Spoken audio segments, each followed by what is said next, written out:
Thank Take you. it down, Larry. Okay, Eric Ivey? Would you like some voting matter? Yes. Case number 639159. Mr. McDonald on behalf of the defendant, and we have Mr. Meyer on behalf of the state. And who's with you at the table? Yes, with me at the council table is Assistant Attorney General Linda Powers Good morning. and Special Investigator Robert DeSimon. Very good. All right. We did not, I don't believe we referred. No, we didn't. Oh, did we refer him? I believe that we did, Your Honor. My client did have an interview with the probation Where's that? department.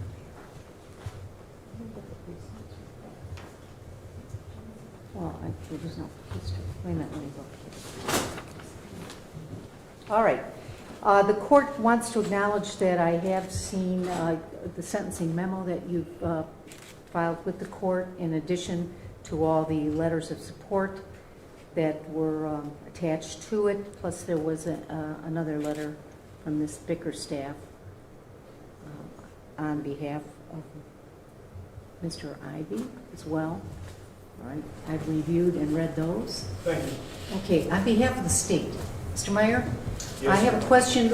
One of the conditions of the plea was that Mr. Ivey would testify truthfully at trial, as you requested. What is the status? Your Honor, Mr. Ivey has cooperated with the state so far, and he's given statements to investigators. We have an upcoming trial in which he's expected to testify in November, and there may be the possibility of additional trials after that, stretching on perhaps into even January or February. But it's our understanding that Mr. Ivey is willing to cooperate with the state and provide truthful testimony in those matters, and we have no reason to doubt that he will do so. Very good. Anything else? Yes, I do have some factual issues that I'd ask the court to consider before sentencing on this case, and if I could, I'd like to share them with the court. All right.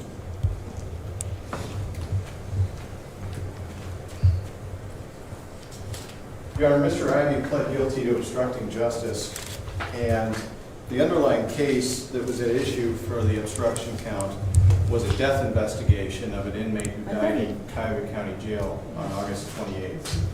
The inmate was Joseph Arquillo, and he died of an opioid overdose. He had been in the county jail for about 10 hours and ingested the opioid sometime between his arrest and when he died on the 28th.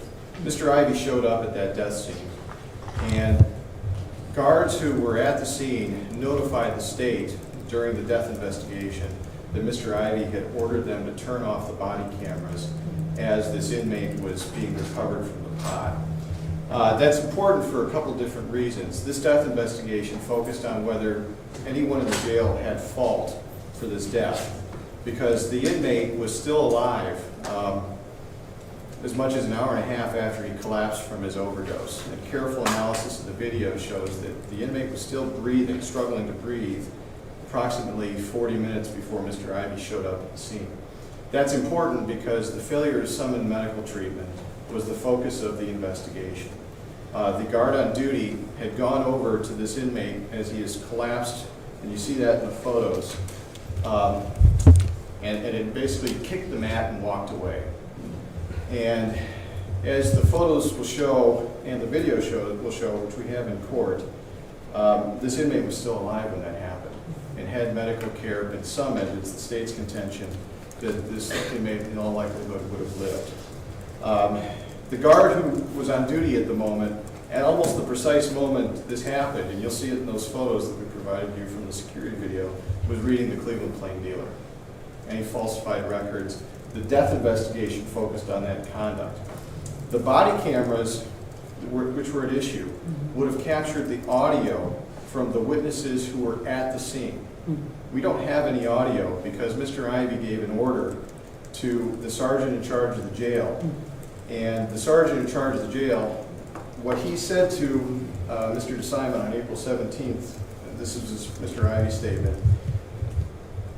we can't film these because if we don't do something right, this is helping the civil lawsuits. we don't want to film these.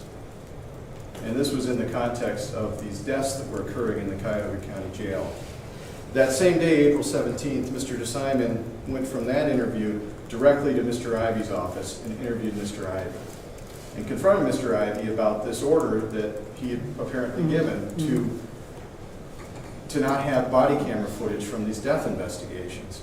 And what Mr. Ivey told Mr. DeSimon was, oh, we have a policy not to film because of HIPAA. Mr. DeSimon immediately asked for the policy, and Mr. Ivey couldn't produce it because there is no policy.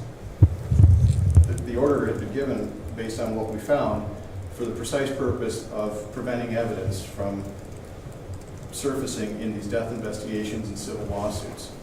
And when we questioned guards further, the two guards who were at the scene, and you see them in the video there, Officer Barthany and Officer Pritchett, they said they had destroyed the body camera video on orders, which we would have had these orders not been given.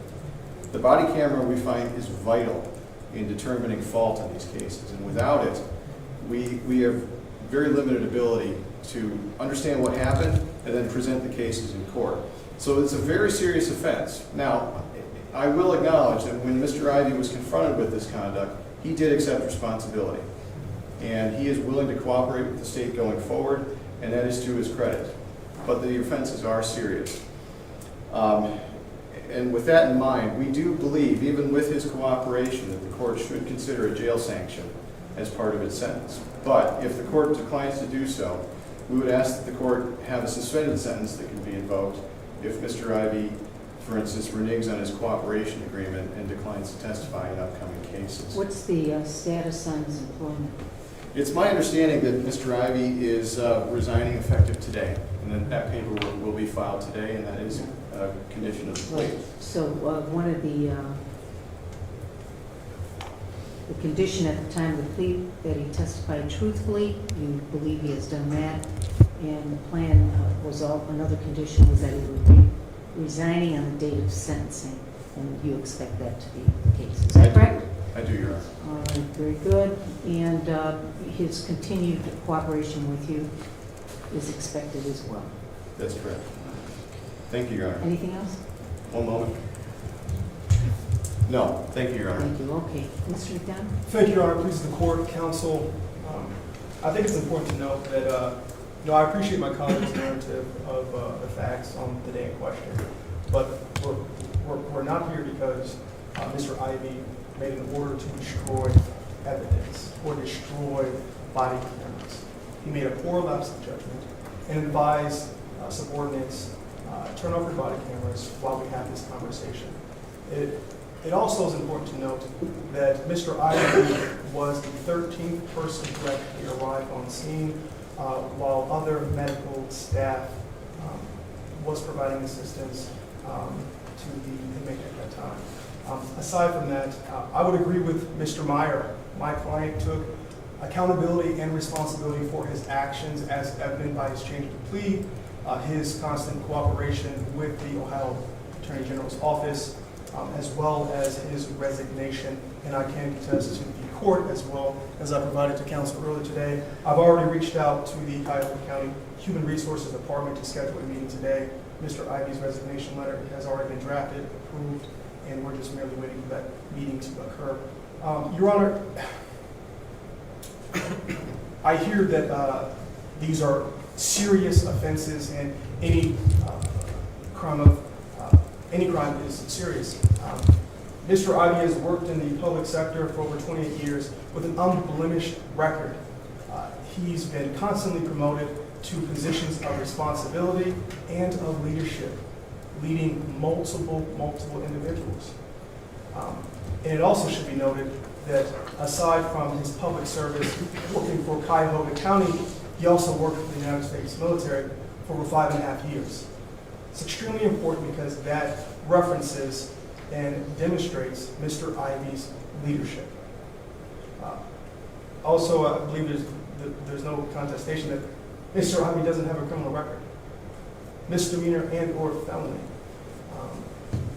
And one moment of a poor lapse of judgment now attaches to his long tenured reputation in this community. he acknowledges that he accepts responsibility and accountability.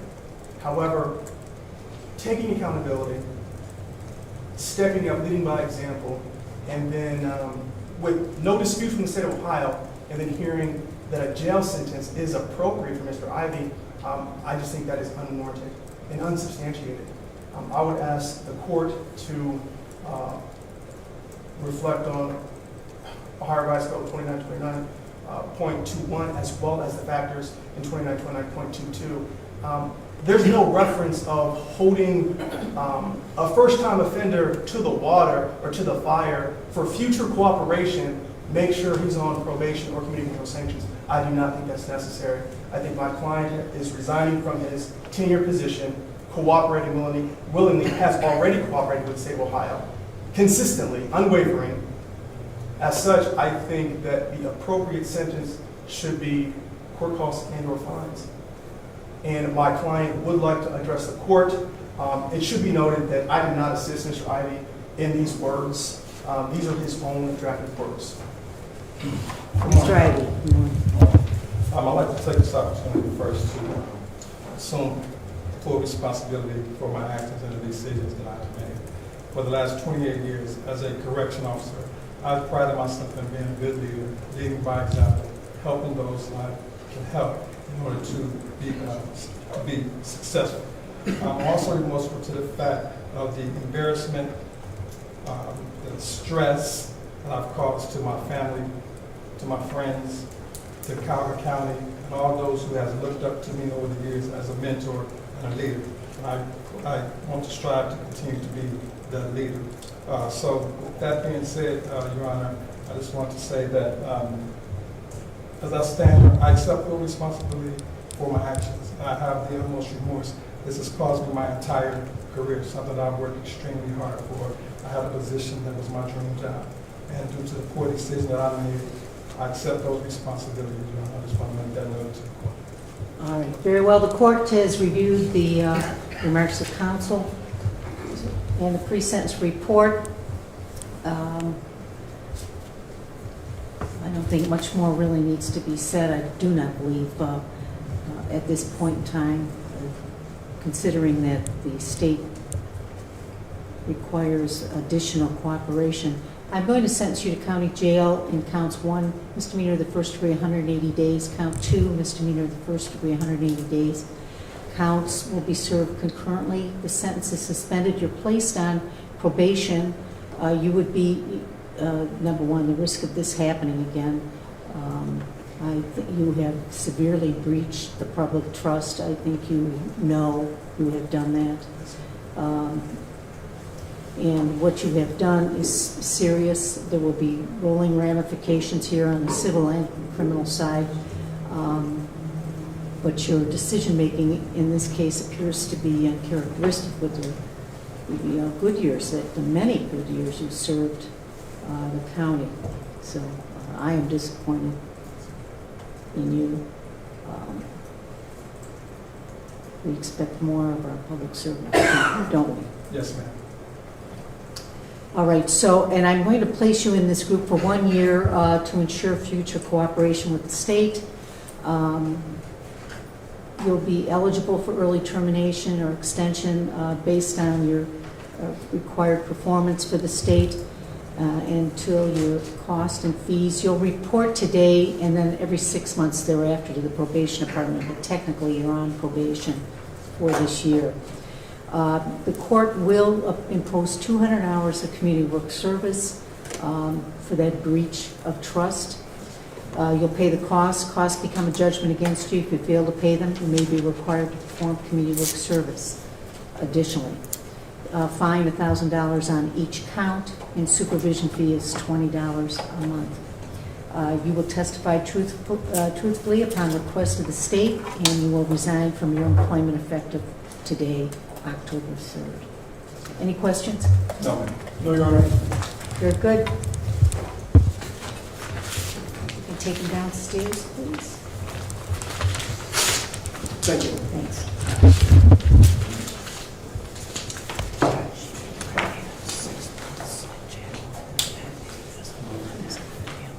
Okay, 1 minute to go. Okay, just give him a moment. Hi, Bob. How are you? Good, long time no see. I know. Where you been? What's that? Where have you been? Replacement. Yeah, all over.